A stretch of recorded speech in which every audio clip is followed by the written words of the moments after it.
What's up, guys, and welcome back to another video. Today's gonna be a little different. We're gonna be working on my boat.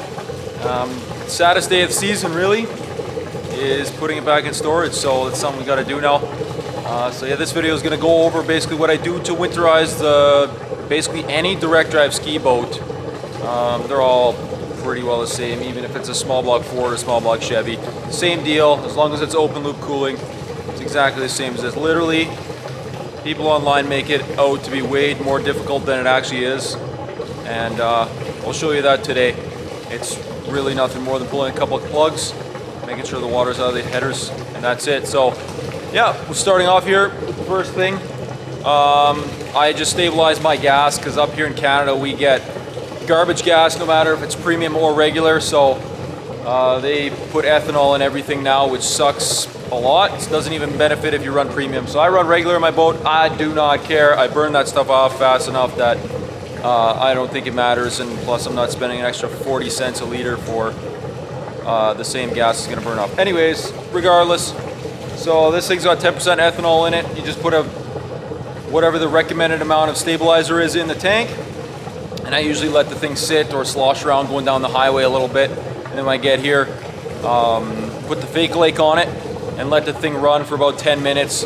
We're just gonna circulate the water through the motor, get it up to operating temperature, make sure that stabilizer goes through all the fuel lines, gets into the fuel injection or the fuel injectors and stuff. So that crap is the biggest thing to gum up with ethanol. So that's all you're doing there with the stabilizer. So you'll get there, and then we'll end up just putting some fogging oil in the motor, kill it, and then I'll show you the easy part. So yeah, here we go. All right, so inside the boat now, yeah, we're gonna do the easy part, just draining the block, draining the headers, and anything that collects water and could get damaged, I guess. So in here, there's basically two drains on the block.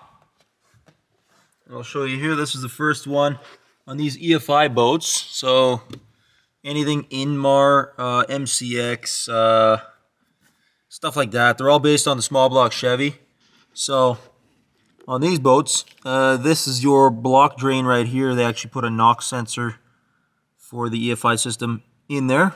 So all you're gonna do is pull this plug.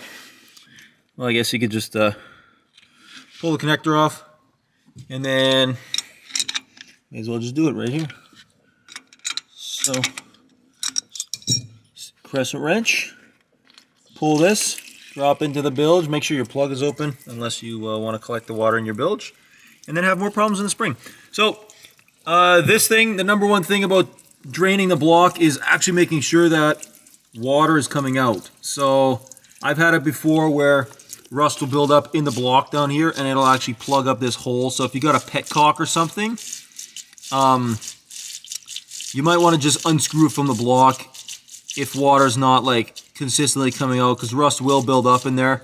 All you got to do to make sure that it drains, like this is how much water you should see. If you're seeing less water than this, it's plugged, and that's something you're gonna have to address, because your block will be filled with water still, and then you're gonna have a cracked block in the springtime. So you don't want that. So all I do is, if it's running like this at the beginning, all you do is take a piece of like coat hanger or something, some wire, jam it up in the hole, dislodge the rust, and then it'll all run out. So it's really easy on this side. And then we got on the, what is this? I don't know my boat lingo. On the passenger side of the boat. Anyways, oh, dark here. Forgot the light. This boat has got the exact same thing. Some guys might have a shower outlet or something coming out of here. And anyways, yeah, so this is your block drain on this side. So we're gonna just unbolt this one too. Press the old crescent wrench for this. You're just gonna pull the plug out. And then same deal on this side. If you don't see a lot of water come out, this side would be plugged too. So I just do the same thing that I said on the other side. Nice warm water because you just ran it. Anyways, yeah. So that covers a majority of the block. So yeah, we're gonna remove that.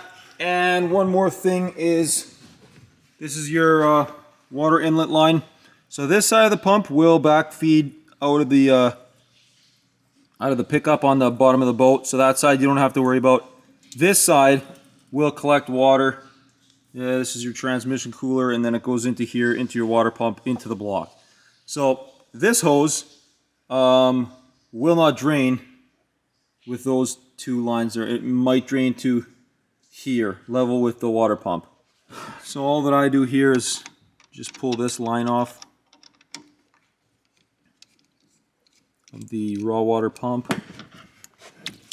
Let that drain into the bilge. Now this line is drained. Now that'll be everything. You won't have to worry about this freezing. The block is all drained. Now the only thing that we have to drain yet is the exhaust manifolds. You can see here they're getting fed through the thermostat housing out here. So this will all still be full, everything that's on top of this. So if you don't drain this, you will have cracked manifolds, and they crack usually to the inside, and you'll get water into your heads and into the combustion chamber, start rusting stuff inside there. So that's not a good thing. So this one on this boat is really easy. I've had them before too, where you've actually got a drain petcock. So this is the back of the manifold. Sometimes they got a drain petcock or whatever here. You just got to open it up. Sometimes there's just a plug here. You pop it out. This one has a loop that loops back. So this is kind of the same thing as the block drain. Is if you don't get water out of here, you will have a problem in the spring with it freezing. So these things will be full so long as the boat has been running. And yeah, so this boat, it's pretty easy. There's like a garden hose fitting thingy right here.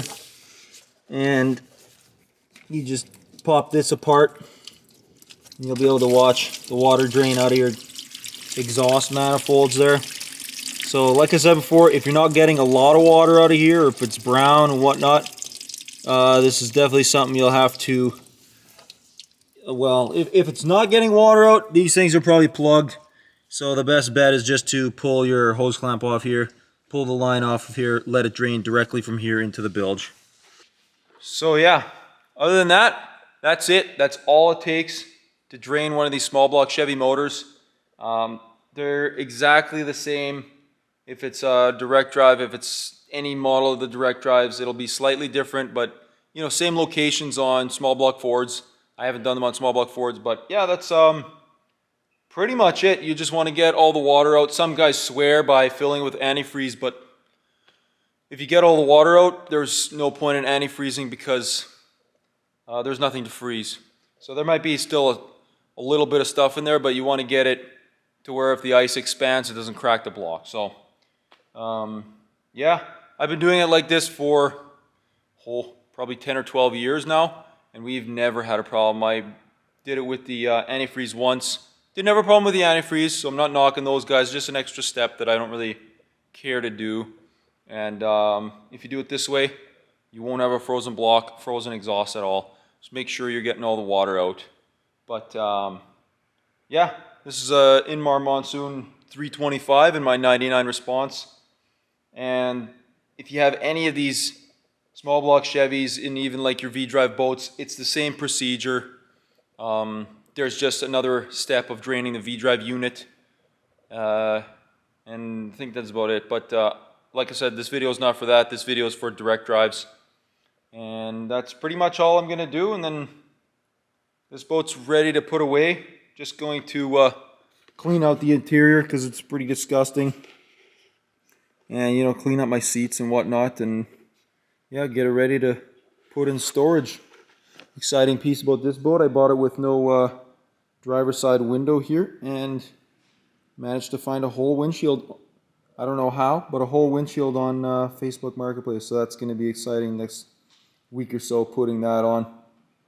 Ditching this scratched, scraped up crap on this side, and then putting brand new windows, both halves on here. So yeah, it's going to be super exciting to have a boat back in working order. And then this one, if you have seen back in my previous videos, this is just for my Sportster project that's out in the yard right now. That's waiting for a motor and some fiberglass repair. But anyways, yep, If you found this video helpful, share it with your direct drive buddies.